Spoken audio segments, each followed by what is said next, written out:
Alrighty, folks. Sorry for the delay tonight. Just feeling a little under the weather and wasn't sure I'd get here. But I sure appreciate y'all stopping by. I hope y'all had a good week. Pretty busy around here as we get ready for Christmas. And tonight, in fact, we're having a major cold front, so there's bracing for that around the homestead, making sure the things are secure so that the pipes don't freeze and the animals are okay, that sort of thing. I'm still nursing that cough, so we'll see how the reading goes. But I've got some whiskey punch, and that ought to help. The fire's warm, and I hope y'all are doing okay. I hope y'all have something good to drink tonight, and I hope y'all are excited for this next stave, stave 4 of A Christmas Carol.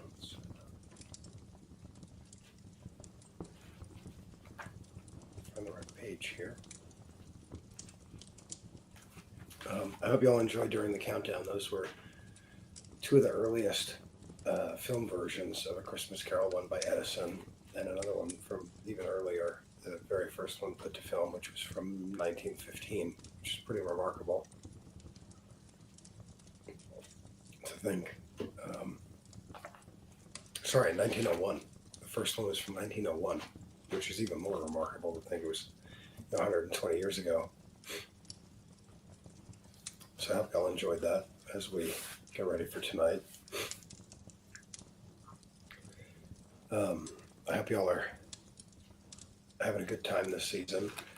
As part of our celebration earlier this week, my Buckaroo, my son, he and my grandmother spent some time decorating gingerbread. In fact, we did some more of that today.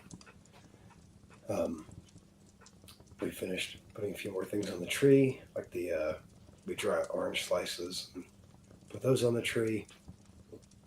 And it's been pretty fun. He's excited. We're getting ready for all the things that need to be cooked this weekend.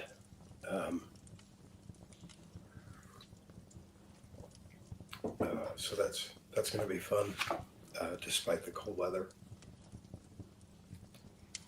But I'm sure looking forward to it. At any rate, I suppose since I got a late start, I'd better just roll into it. So this is stave 4, the last of the 3 spirits. The phantom slowly, gravely, silently approached. When it came near him, Scrooge bent down upon his knee, for in the very air through which the spirit moved, it seemed to scatter gloom and mystery. It was shrouded in a deep black garment, which concealed its head, its face, its form, and left nothing of it visible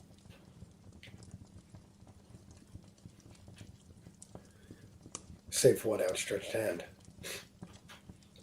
But for this, it would have been difficult to detach its figure from the night and separate its form from the darkness by which it was surrounded.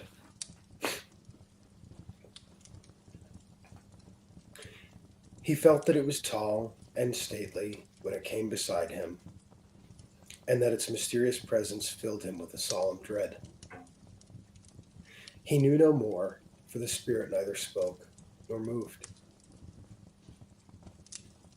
"I am in the presence of the ghost of Christmas yet to come," said Scrooge. The spirit answered not, but pointed downward with its hand.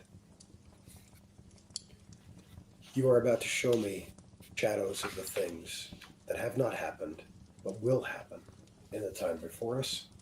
Is that not so, Spirit?"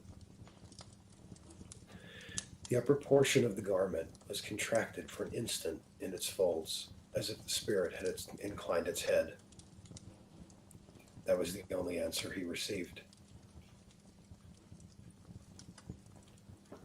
Although well used to ghostly company by this time, Scrooge feared the silent shape so much that his legs trembled beneath him, and he found that he could hardly stand when he prepared to follow it. The spirit paused a moment, as observing his condition, and giving him time to recover. But Scrooge was all the worse for this. It thrilled him with a vague, uncertain horror to know that behind the dusky shroud there were ghostly eyes intently fixed upon him, while he, though he stretched his hand to the utmost, could see nothing but a spectral hand and one great heap of black.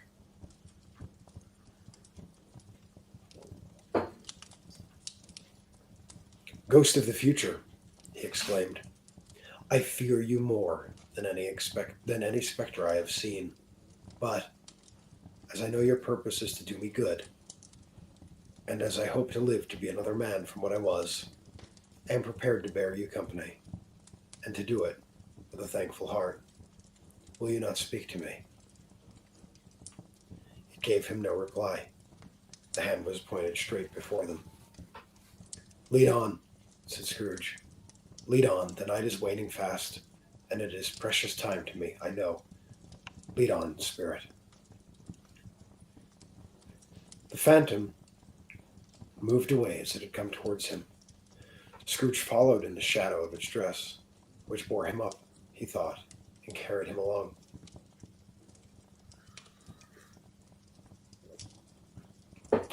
They scarcely seemed to enter the city, for the city rather seemed to spring up about them and encompass them of its own act.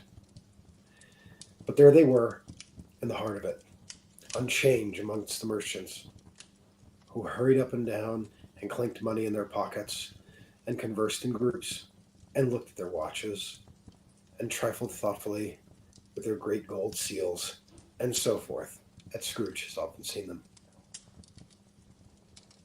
The spirit stopped beside one little knot of businessmen.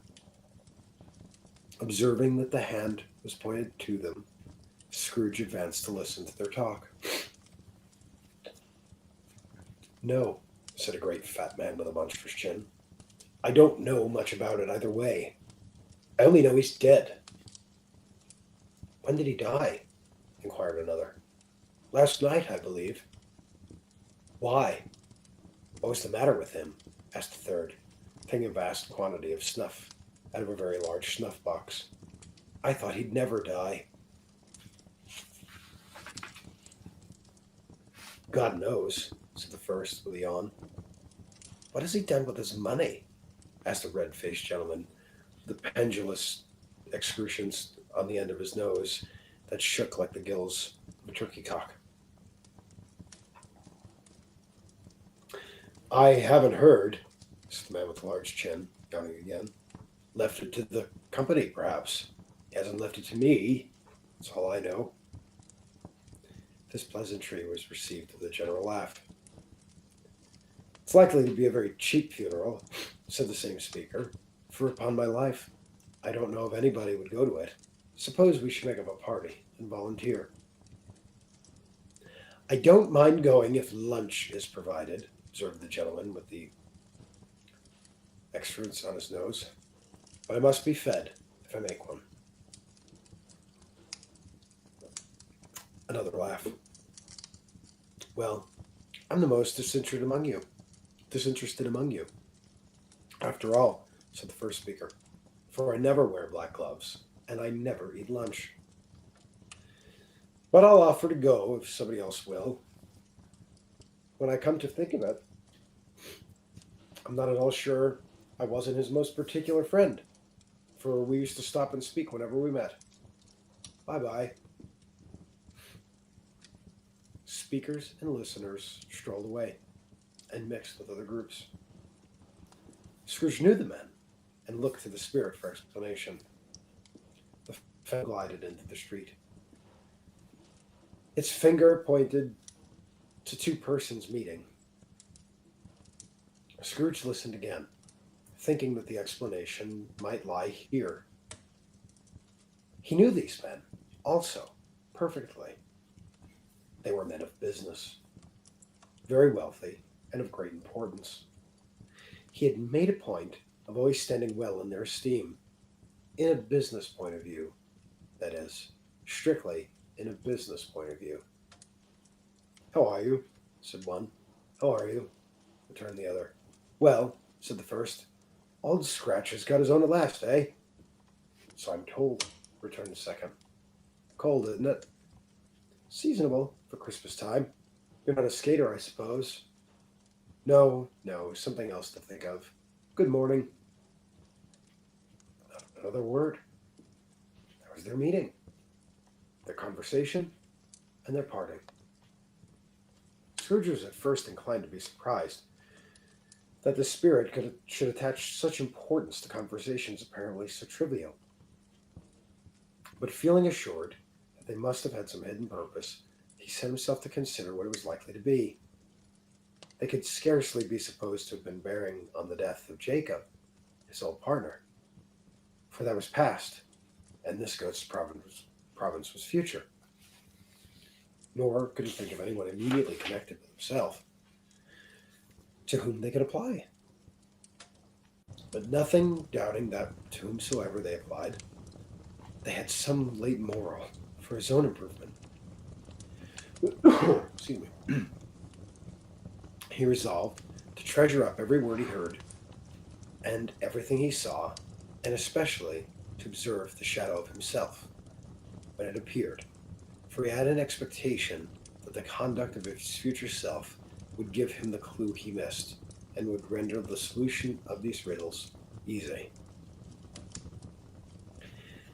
He looked about in that place for his own image, but another man stood in his accustomed corner, and though the clock pointed to his usual time of day for being there, he saw no likeness of himself among the multitudes that poured through the porch. It gave him little surprise, however, for he had been resolving in his mind a change of life, and thought and hoped he saw his newborn resolutions carried out in this.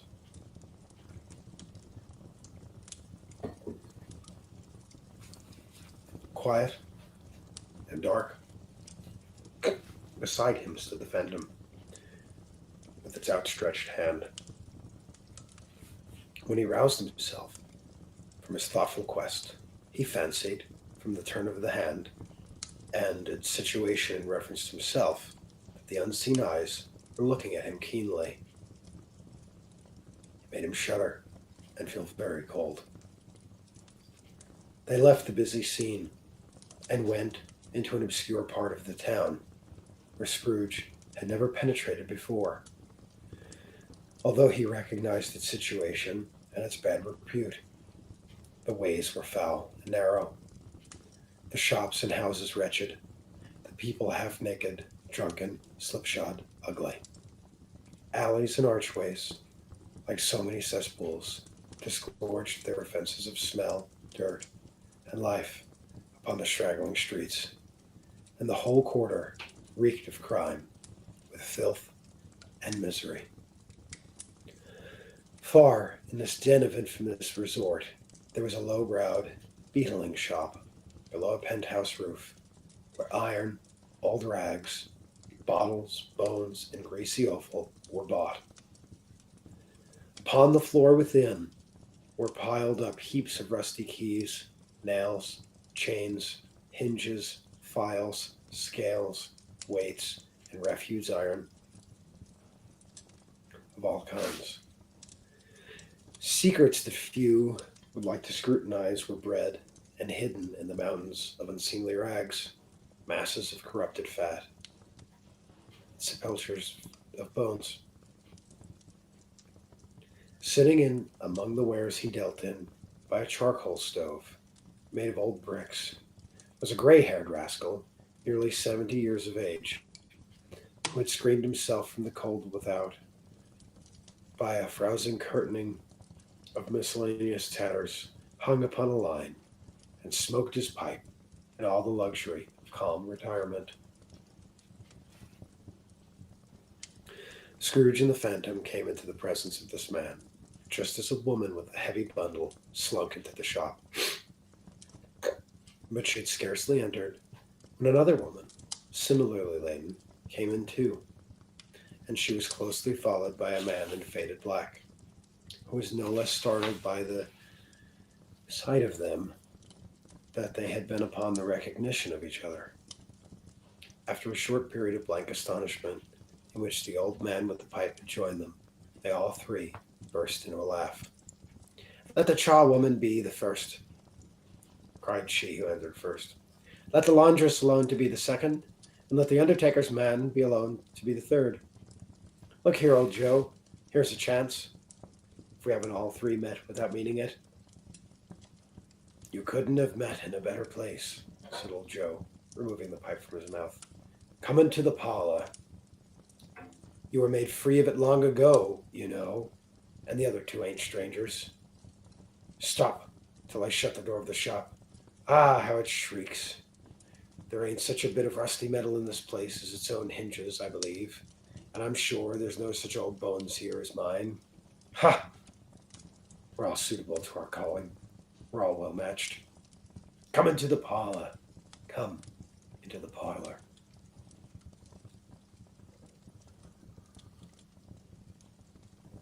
The parlor was the space behind the screen of rags. The old man raked the fire together with an old stair rod, and having trimmed his smoky lamp, for it was night, with the stem of his pipe, put it into his mouth again. While he did this, the woman who had already spoken threw her bundle on the floor and sat down in a flaunting manner on a stool, crossing her elbows on her knees and looking with a bold defiance at the other two. "What odds, then? What odds, Miss Dilber?" said the woman. "Every person had the right to take care of himself. He always did." "That's true indeed," said the laundress. "No man more so. Why, then? Don't stand staring as if you were afraid. Woman, who's the wiser? We're not going to pick holes in each other's coats, I suppose." "No, indeed," said Mrs. Dilber and the man together. "We should hope not." "Very well, then," cried the woman. "That's enough. Who's the worse for the loss of a few things like these? A dead man, I suppose." "No, indeed," said Mrs. Dilber, laughing. "If he wanted to keep him after he was dead, wicked old screw, why wasn't he more natural in his lifetime? If he had been, he'd have had somebody look after him when he was struck with death, instead of lying out there gasping his last there, alone, by himself." "It's the truest word that was ever spoke," said Mrs. Dilber. "It's a judgment on him." "I wish it was a little heavier one," replied the woman, "and it should have been. You may depend on it. If I could have laid my hands on anything else, open that old bundle, Joe, and let me know the value of it. Speak plain, I'm not afraid to be the first, nor afraid for them to see. We knew pretty well that we were helping ourselves before we met here, I believe. It's no sin. Open up the bundle, Joe."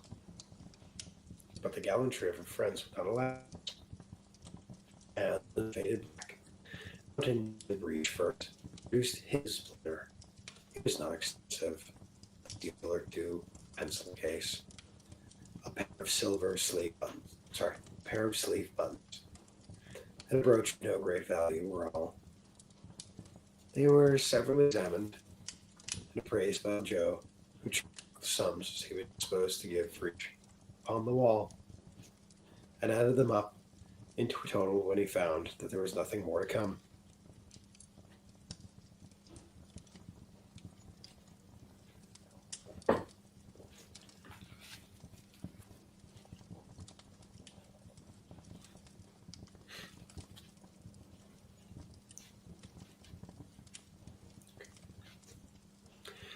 "That's your account," said Joe, "and I wouldn't give another sixpence.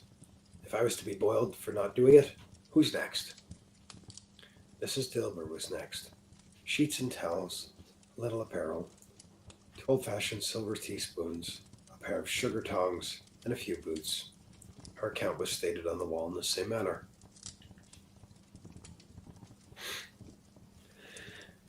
"I always give too much to ladies. It's a weakness of mine, and that's the way I ruin myself," said old Joe.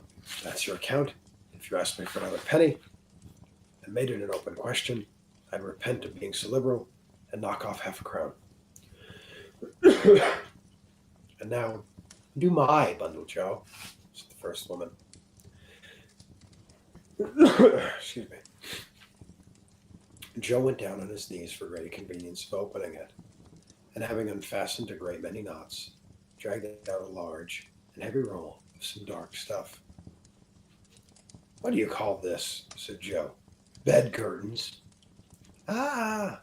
returned the woman, laughing and leaning forward on her crossed arms. "Bed curtains. You don't mean to say you took him down, rings and all, with him lying there?" said Joe. "Yes, I do," replied the woman. "Why not?" "You were born to make your fortune," said Joe, "and you'll certainly do it."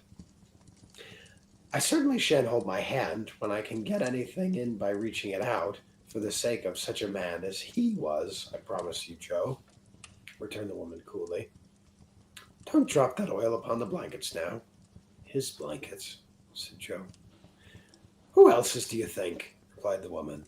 "He isn't likely to take cold without them, I dare say." "I hope he didn't die of anything catching." "Eh?" said old Joe, stopping in his work, looking up. "Don't you be afraid of that," returned the woman. "I ain't so fond of his company I'd loiter about for him of such things if he did. Eh? You may look at that shirt till your eyes ache, but you won't find a hole in it, nor a threadbare place. It's the best he had, and a fine one too. They'd have wasted it if it hadn't been for me." "What do you call wasting it?" asked old Joe. "Putting it on him to be buried in, to be sure," replied the woman with a laugh. "Somebody was fool enough to do it, but I took it off again. If calico ain't good enough for such a purpose, it isn't good enough for anything. It's quite as becoming to the body. He can't look uglier than he did in that one." Scrooge listened to this dialogue in horror as they sat grouped about their spoil in the scanty light afforded by the old man's lamp. He viewed them with a detestation and disgust which can hardly have been greater, though they had been obscene demons marketing the corpse itself. "Ah!" laughed the same woman, when old Joe, producing a flannel bag with money in it, told out their several gains upon the ground. "This is the end of it, you see. He frightened everyone away from him when he was alive, to profit us when he was dead." "Spirit," said Scrooge, shuddering from head to foot. "I see. I see. The case of this unhappy man might have been my own. My life tends that way now. Merciful heavens! What is this?" He recoiled in terror, for the scene had changed, and now he almost touched a bed, a bare, uncurtained bed, on which, beneath a ragged sheet, there lay something covered up, which, though it was dumb, announced itself in awful language. The room was very dark, too dark to be observed with any accuracy, though Scrooge glanced round it in obedience to a secret impulse, anxious to know what kind of room it was. A pale light, rising in from the outer air, fell straight upon the bed, and on it, plundered and bereft, unwatched, unwept, uncared for, was the body of this man. Scrooge glanced toward the phantom. Its steady hand was pointed to the head. The cover was so carelessly adjusted that the slightest raising of it, the motion of a finger on Scrooge's part, would have disclosed the face. He thought of it, felt how easy it would be to do, and longed to do it, but had no more power to withdraw the veil than to dismiss the spectre at his side. "O cold, cold, rigid, dreadful death, set upon thy altar here, and dress it with such terrors as thou hast at thy command. For this is thy dominion, but of the loved, revered, and honored head thou canst not turn one hair to thy dread purposes, or make one feature odious. It is not the hand is heavy and will fall down when released. It is not that the heart and pulse are still, but that the hand was open, generous, and true, a heart brave, warm and tender, and the pulse a man's. Strike, shadow, strike, and see his good deeds springing from the wound to sow the world with life immortal. No voice pronounced these words in Scrooge's ears, and yet he heard them when he looked upon the bed. He thought, if this man could be raised up now, what would be his foremost thoughts? Avarice, hard dealing, griping cares? They have brought him to a rich end, truly.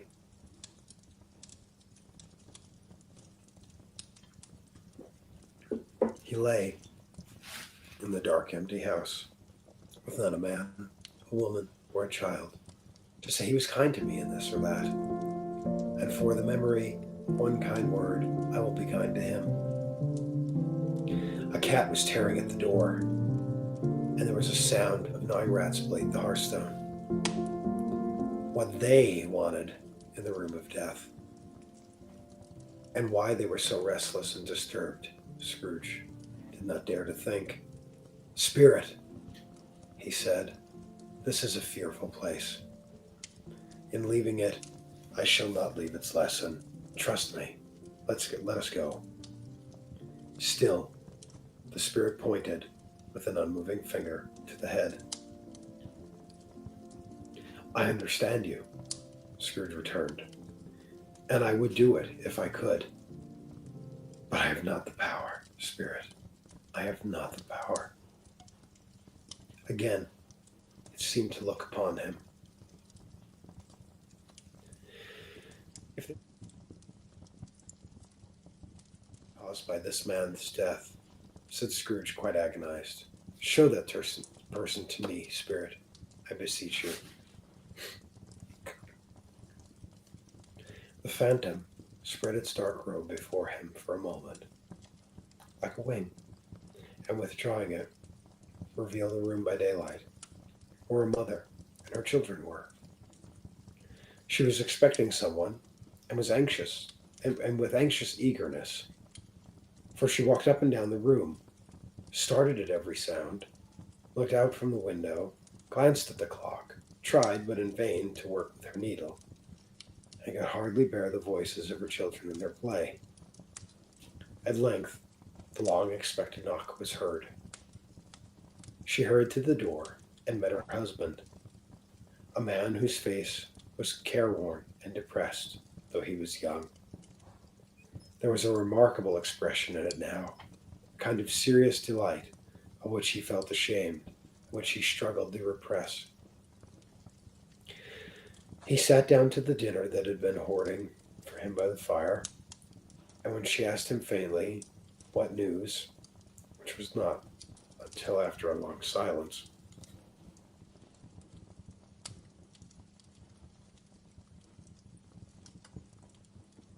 were bad to help him.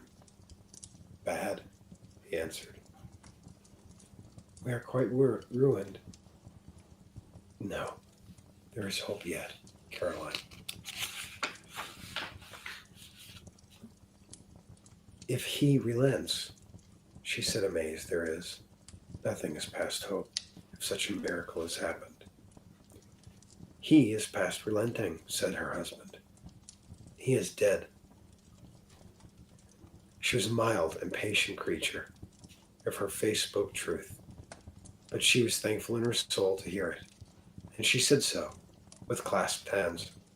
She prayed forgiveness the next moment and was sorry.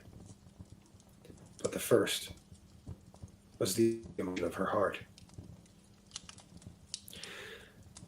What the half-drunken woman whom I told you of last night said to me when I tried to see him and to obtain a week's delay, and what I thought was a mere excuse to avoid me, turns out to have been quite true. He was not only very ill, but dying even then.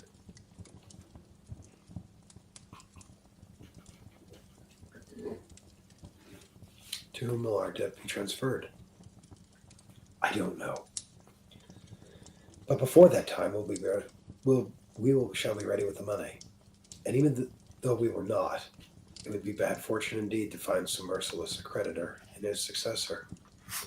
We may sleep tonight with light hearts, Caroline. Yes, soften it as they would. Their hearts were lighter. The children's faces hushed and clustered round to hear what they so little understood were brighter. And it was a happier house for this man's death. The only emotion that the ghost could show him, caused by the event, was one of pleasure.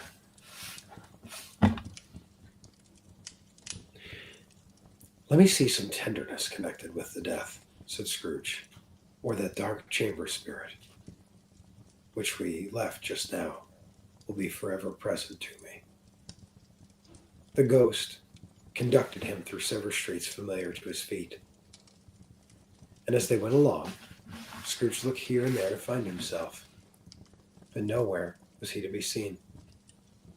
They entered poor Bob Cratchit's house, the dwelling he had visited before, and found the mother and the children seated round the fire. Quiet, very quiet. The noisy little Cratchits were still as statues in one corner, and sat looking up at Peter, who had a book before him. The mother and her daughters were engaged in sewing, but surely they were very quiet. Yes.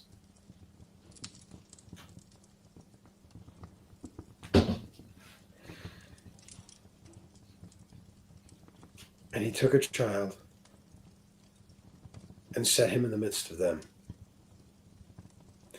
Where had Scrooge heard those words? He had not dreamed them.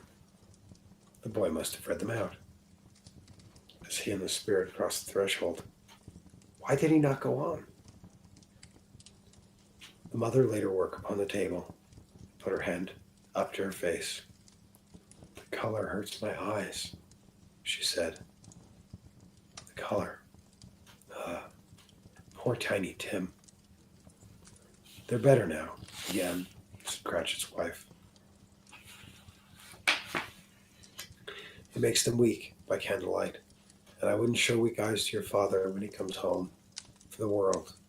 It must be near his time. Past it, rather, Peter answered, shutting up his book. But I think he's walked a little slower than he used to these last few evenings, Mother. They were quiet again. At last she said, and in a steady, cheerful voice that only faltered once. I have known him walk with Tiny Tim upon his shoulder very fast indeed. And so have I, cried Peter. Often. And so have I, exclaimed another. So had all. But he was very light to carry, she resumed, intent upon her work. And his father loved him so. There was no trouble. No trouble. And there was your father at the door. She hurried out to meet him. And little Bob and his comforter, he had need of it, poor fellow, came in. His tea was ready for him on the hob, and they all tried who should help him to it most. Then the two young Cratchits got upon his knees and laid, each child a little cheek, against his face, as if they said, Don't mind it, Father. Don't be grieved. Bob was very cheerful with them, and spoke pleasantly to all the family. He looked at the work upon the table, and praised the industry and speed of Mrs. Cratchit and the girls. They should be done long before Sunday, he said. Sunday? You went today, then, Robert, said his wife. Yes, my dear, said Bob. I wish you could have gone. It would have done you good to see how green the place is. But you'll see it often. I promised him that I would walk there on a Sunday. My little child, cried Bob. My little child. He broke down all at once. He couldn't help it. If he could have helped it, he and his child would have been farther apart perhaps than they were. He left the room and went upstairs into the room above, which was lighted cheerfully and hung with Christmas. There was a chair set close beside the child, and there were signs of someone having been there lately. Poor Bob sat down in it, and when he had thought a little and composed himself, he kissed the little face. He was reconciled to what had happened, and went down again quite happy. They drew about the fire and talked, the girls and mother still working. Bob told them of the extraordinary kindness of Mr. Scrooge's nephew, whom he had scarcely seen but once, and who, meeting him in the street that day, and seeing that he looked just a little down, said Bob, inquired what happened to distress him. On which, said Bob, for he is the pleasantest spoken gentleman you ever heard, I told him, I am heartily sorry for it, Mr. Cratchit, he said, and heartily sorry for your good wife. By the by, have you ever knew that? I don't know. Knew what, my dear? Why, that you were a good wife, replied Bob. Everybody knows that, said Peter. Very well observed, my boy, cried Bob. I hope they do.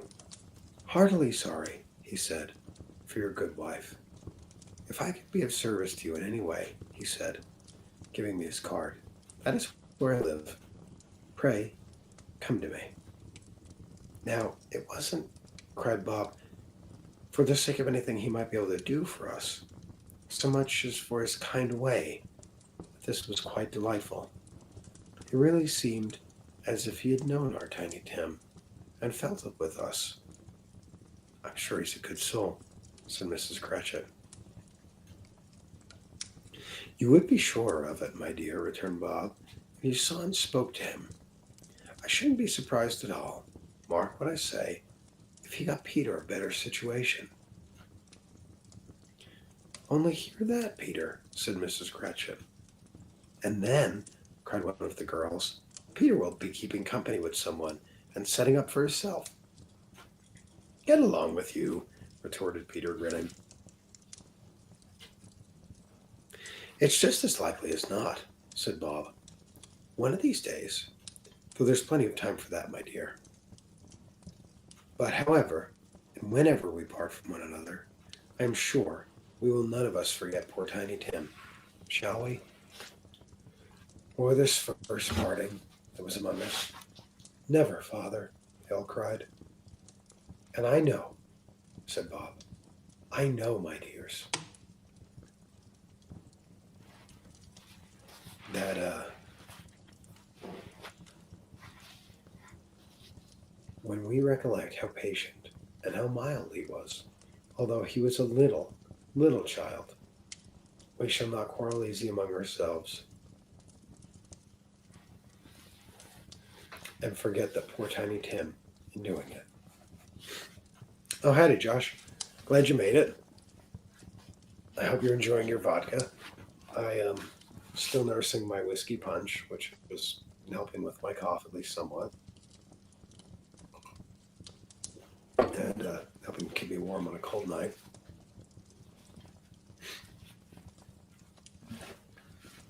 Working our way through Stave 4. Quite honestly, I think we'll just probably finish the whole thing tonight. I am very happy, said little Bob. I am very happy. Mrs. Cratchit kissed him. His daughters kissed him. The two young Cratchits kissed him, and Peter and himself shook hands. The spirit of Tiny Tim, that childish essence, was from God. Spectre, said Scrooge. Something informs me that our parting moment is at hand. I know it, but I know not how. Tell me what man was that whom we saw lying dead? The ghost of Christmas yet to come conveyed him, as before, though at a different time, he thought. Indeed, there seemed to be no order in these latter visions, save that they were in the future, into the resorts of businessmen, but showed him not himself, Indeed, the spirit did not stay for anything, but went straight on, as to the end just now desired, until besought by Scrooge to tarry for a moment. "That court," said Scrooge, "through which we hurry now, is where my place of occupation is, and has been for a length of time. I see the house. Let me behold what I shall be in days to come." The spirit stopped. The hand was pointed elsewhere. "The house is yonder," Scrooge exclaimed. "Why do you point away?" The inexorable finger underwent no change. Scrooge hastened to the window of his office and looked in. It was an office still, but not his. The furniture was not the same, and the figure in the chair was not himself. The phantom pointed as before.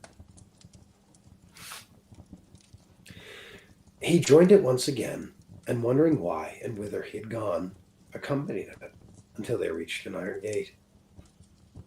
He paused to look round before entering a churchyard. Here, then, the wretched man whose name he had now to learn lay underneath the ground. It was a worthy place, walled in by houses, overrun by grass and weeds, the growth of vegetation's death, not life, choked up with too much burying, fat with resplendent appetite, a worthy place. The spirit stood among the graves and pointed down to one. He advanced toward it trembling. The phantom was exactly as it had been, but he had dreaded that he saw new meaning in its solemn shape. "Before I draw nearer to that stone which you point," said Scrooge, "answer me one question. Are these the shadows of the things that will be, or are they the shadows of things that may be only?" Still, the ghost pointed to the grave which it stood. "Men's courses will foreshadow certain ends to which, if persevered in, they must lead. But if the courses be departed from, the ends will change. Say it is thus with what you show me." The spirit was immovable as ever. Scrooge crept towards it, trembling as he went, and following the finger, read upon the stone of the neglected name, of the neglected grave, his own name, Ebenezer Scrooge. "Am I that man who lay upon the bed?" he cried. The finger pointed to the grave, then to him, and back again. "No, spirit. Oh, no, no." The finger still was there. "Spirit," he cried, tight clutching at his rope, "hear me. I'm not the man I was. I will not be the man I must have been but for this intercourse. Why show me this if I am past all hope?" For the first time, the hand appeared to shake. "Good spirit," he pursued, as down upon the ground he fell before it, "your nature intercedes for me, and pities me. Assure me that I may yet change these shadows you have shown me by an altered life." The kind hand trembled. "I will honor Christmas with all my heart, and try to keep it all the year. I will live in the past, the present, and the future. The spirits of all three shall strive within me. I will not shut out the lessons that they teach. Oh, tell me, I may sponge away the writing on this stone." In his agony, he caught the hand. It sought to free itself, but he was strong in his entreaty, and detained it. The spirit, stronger yet, repulsed him. Holding up his hands in one last prayer to have his fate reversed, he saw an alteration in the phantom's hood and dress. It shrunk, collapsed, and dwindled down into a bedpost. Stave 5. The end of it. Yes, and the bedpost was his own. The bed was his own. The room was his own. Best and happiest of all, the time before him was his own to make amends in. "I will live in the past, the present, and the future," Scrooge repeated as he scrambled out of bed. The spirits of all three shall strive within me. Oh, Jacob Marley, heaven in the Christmas time be praised for this. I say it on my knees, old Jacob, on my knees. He was so fluttered and so glowing with his good intentions that his voice broke with scarcely answer to his call. He had been sobbing violently in his conflict with the spirit, and his face was all wet with tears. "They are not torn down," cried Scrooge, folding one of the bed curtains in his arms. "They are not torn down, rings and all. They are here. I am here. The shadows of the things that would have been may be dispelled. They will be. I know they will." His hands were busy with his garments all the time, turning them inside out, putting them on upside down, tearing them, mislaying them, making them parties to every kind of extravagance. "I don't know what to do," cried Scrooge, laughing and crying in the same breath, and making a perfect lacoon of himself with his stockings. "I am as light as a feather. I am as happy as an angel. I am merry as a schoolboy. I am giddy as a drunken man. A Merry Christmas to everybody. A Happy New Year to all the world. Hello there! Whoop! Hello!" He had frisked into the sitting room and was now standing there, perfectly winded. "There's the saucepan the gruel was in," cried Scrooge, starting off again, frisking round the fireplace. "There's the door by which the ghost of Jacob Marley entered. There's the corner where the ghost of Christmas present sat. There's the window where I saw the wandering spirits. It's all right here. It's all true. It's all happened. Ha!" Really, for a man who had been out of practice for so many years, it was a splendid laugh, a most illustrious laugh, the father of a long, long line of brilliant laughs. "I don't know what day of the month it is," said Scrooge. "I don't know how long I've been amongst the spirits. I don't know anything. I'm quite a baby. Never mind, I don't care. I'd rather be a baby. Hello! Whoop! Hello! Here!" He was checked in his transports by the church's ringing, the lustiest peals he'd ever heard. Clang, clash, hammer, ding, dong, bell. Bell, dong, ding, hammer, clash, clang. Oh, glorious, glorious. Running to the window, he opened it and put out his head. No fog, no mist. Clear, bright, jovial, stirring, cold, cold. Piping for the blood to dance to. Golden sunlight, heavenly sky, sweet fresh air, merry bells. Oh, glorious, glorious. "What's today?" cried Scrooge, calling downward to a boy in Sunday clothes, who perhaps had loitered in to look about him. "Eh?" returned the boy, with all the might of wonder. "What's today, my fine fellow?" said Scrooge. "Today? Why, Christmas Day." "It's Christmas Day," said Scrooge to himself. "I haven't missed it. The spirits have done it all in one night. They can do anything they like. Of course they can. Of course they can. Hello, my fine fellow." "Hello," returned the boy. "Do you know the poulterers in the next street but one at the corner?" inquired Scrooge. "I should hope I did," replied the lad. "An intelligent boy," said Scrooge. "A remarkable boy. Do you know whether they've sold the prize turkey that was hanging up there? Not the little prize turkey, the big one." "What? The one as big as me?" returned the boy. "What a delightful boy," said Scrooge. "It's a pleasure to talk to him." "Yes, my buck. It's hanging there now," replied the boy. "Is it?" said Scrooge. "Go and buy it." "Walker!" exclaimed the boy. "No, no," said Scrooge. I'm in earnest. Go and buy it, and come to bring it here, that I may give them directions where to take it. Come back with the man, and I'll give you a shilling. Come back with him in less than 5 minutes, and I'll give you half a crown." The boy was off like a shot. He must have had a steady hand at the trigger, and have got to shut off half so fast. "I'll send it to Pop Cratchit's," whispered Scrooge, rubbing his hands and splitting with a laugh. "He shan't know who sends it. It's twice the size of Tiny Tim. Joe Miller never made such a joke as sending it to Bob's will be." The hand with which he wrote the address was not a steady one, but write it he did, somehow, and went down the stairs to open the street door, ready for the coming of the poulterer's man. As he stood there, waiting his arrival, the knocker caught his eye.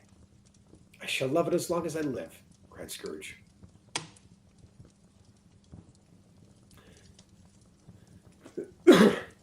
scarcely ever looked at it before. What an honest expression it has on its face. It's a wonderful knocker. Here's the turkey. Hello, whoop! How are you? Merry Christmas. It was a turkey. He could never have stood up on his own legs, that bird. He should have snapped him short off in a minute, like sticks of sealing wax. Why, it's impossible to take that to Camden Town, said Scrooge. You must have a cab.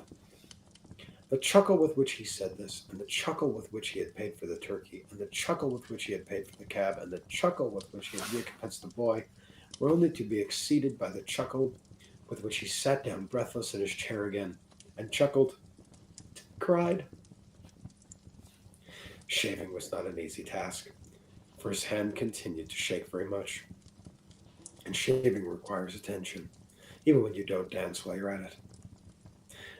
But if he had cut off the end of his nose, he would have put a piece of sticking plaster over it and been quite satisfied. He dressed himself, all in his best, and at last got out and into the streets. The people were by this time pouring forth, as he had seen them with the ghost of Christmas present, and walking with his hands behind him, Scrooge regarded every one of them with a delightful smile. He looked so irresistibly pleasant, in a word, that 3 or 4 good-humored fellows said, "Good morning, sir. A Merry Christmas to you." And Scrooge said often afterwards that of all the blithe sounds he had ever heard, those were the blithest in his ears. He had not gone far, when coming toward him he beheld the portly gentleman who had walked into his counting-house the day before and said, "Scrooge and Marley's, I believe."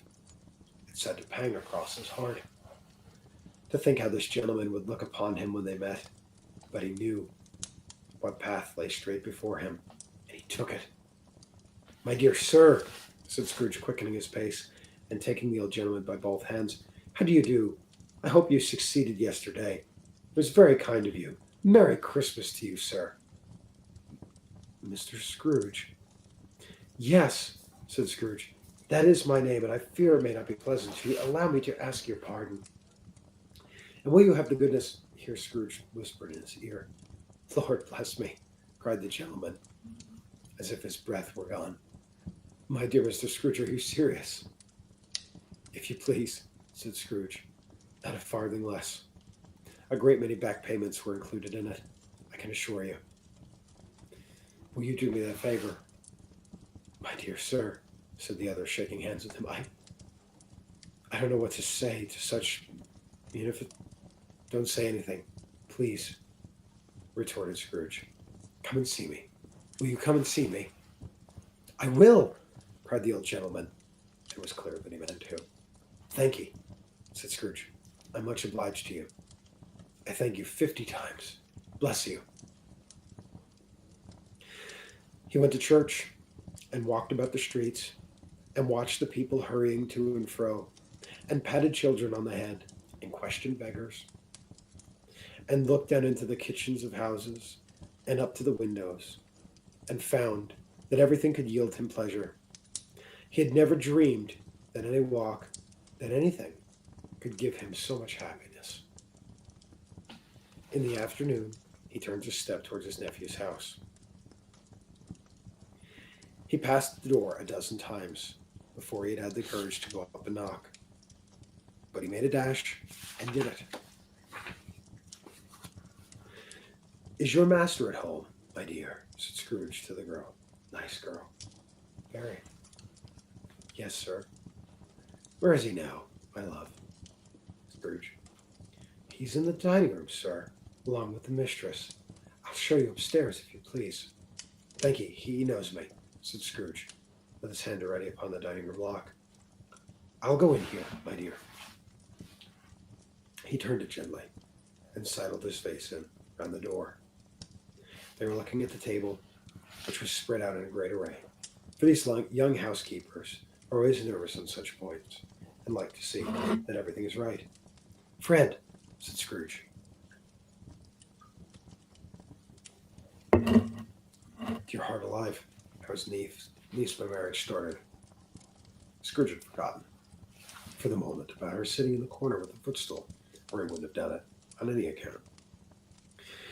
"Why, bless my soul, cried Fred. "Who's that?" "It's I, your Uncle Scrooge. I've come to dinner. Will you let me in, Fred?" Let him in? It was a mercy he didn't shake his arm off. He was at home in 5 minutes. Nothing could be heartier. His niece looked just the same. So did Topper when he came. So did the plump sister when she came. So did everyone when they came. Wonderful party. Wonderful games. Wonderful unanimity. Wonderful happiness. But he was early at the office next morning. Oh, he was early there. If he could only be there first and catch Bob Cratchit coming late. That was the thing he had set his heart upon. And he did it. Yes, he did. The clock struck 9. No Bob. A quarter past. No Bob. He was a full 18 minutes and a half behind his time. Scrooge sat with his door wide open, that he might see him come into the tank. His hat was off before he opened the door. His comforter, too. He was on his stool in a jiffy, driving away with his pen, as if he were trying to overtake 9 o'clock. "Hello," growled Scrooge, in his accustomed voice, as near as he can feign it. "What do you mean by coming in here at this time of day?" "I'm very sorry, sir," said Bob. "I am behind my time." "You are?" repeated Scrooge. "Yes, I think you are. Step this way, if you please." "It's only once a year," pleaded Bob, peering from the tank. "It shall not be repeated. I was making rather merry yesterday, sir." "I'll tell you what I'm going to do, my friend," said Scrooge. "I'm not going to stand for this sort of thing any longer. And therefore," he continued, leaping from his stool, giving Bob such a dig in the waistcoat that he staggered back into the tank again, "and therefore I'm going to raise your salary." Bob trembled and got a little nearer to the ruler. He had a momentary idea of knocking Scrooge down with it, holding him, and calling to the people in the court for help and a straight waistcoat. "A Merry Christmas, Bob," said Scrooge, with an earnestness that could not be mistaken, as he clapped him on the back. "A Merry Christmas, Bob, my good fellow, that I have given you for many, many a year. I'll raise your salary, and endeavor to assist your struggling family, and we shall discuss your affairs this afternoon over a Christmas bowl of smoking bishop, Bob. Make up the fires, and buy another coal scuttle, before you dot another I, Bob Cratchit." Scrooge was better than his word. He did it all, and infinitely more. And to Tiny Tim, who did not die, he was a second father. He became as good a friend, as good a master, and as good a man as the good old city knew, or any other good old city, town, or borough in the good old world. Some people laughed to see the alteration in him, but he let them laugh, and little heeded them, for he was wise enough to know that nothing ever happened on this globe for good, at which some people did not have their fill of laughter in the outset. And knowing that such of these would be blind anyway, he thought it quite as well that they should wrinkle up their eyes and grins, as have the malady in less attractive forms. His own heart laughed, and that was quite enough for him. He had no further intercourse with spirits, but lived along the total abstinence principle. And ever afterwards, it was always said of him that he knew how to keep Christmas well, if any man alive possessed the knowledge. May that be truly said of us, and all of us. And so, as Tiny Tim observed, God bless us, everyone. The end. Well, folks, I sure hope you enjoyed that. We did it. That's the end of the Christmas Carol. I actually myself have to make some smoking bishop. I like to make a gift of it to share with folks.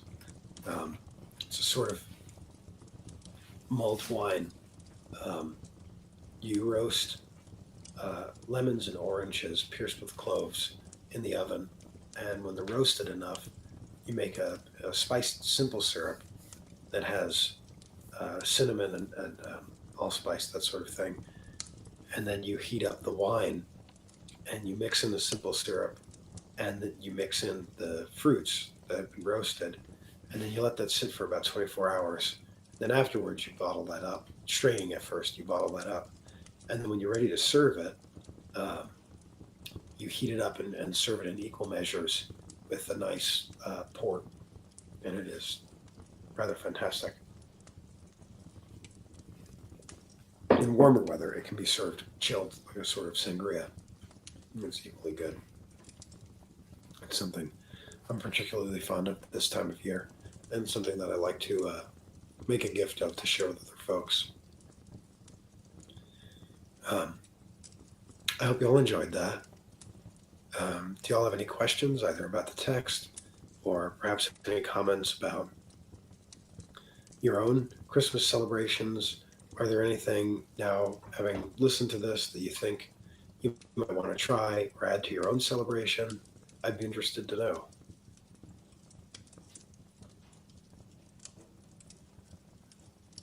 A little heavy on the lemon today. But I certainly appreciate y'all stopping in Hearth-Side and listening to me read. Hopefully I did all right today. Didn't seem to let's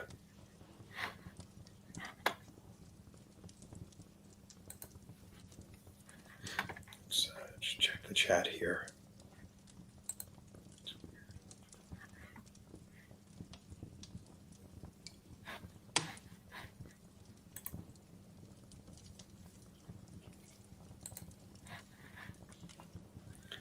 And